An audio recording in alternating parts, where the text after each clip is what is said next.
এটা একটু হা নায়ের মধ্যে একটু ভুল মেসেজ যেতে পারে, এটা একটু পরিষ্কার করার জন্য।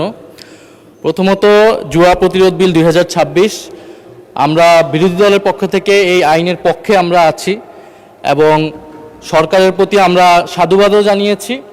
তবে এই বিলটার কিছু স্পেসিফিক ধারায় বিরোধী দলের পক্ষ থেকে কিছু সংশোধনী ছিল।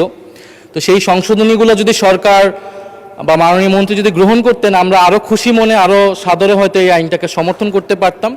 তারপরে আমরা সমর্থন করছি এবং আমরা আশা করব যাতে এই সংশোধনীগুলা বা এই কনসার্নগুলা যাতে সরকার পরবর্তীতে বিবেচনা করে, কারণ আমরা প্রয়োগে গেলেই আমরা আরও ভালো করে বুঝতে পারবো এবং এই আইনের যাতে কোনো অপব্যবহার না হয় এবং নাগরিক বা অধিকার বা মানবাধিকার যাতে হরণ না হয়, এটা যাতে সরকার সর্বাত্মকভাবে খেয়াল রাখেন। মাননীয় স্পিকার, আপনাকে ধন্যবাদ।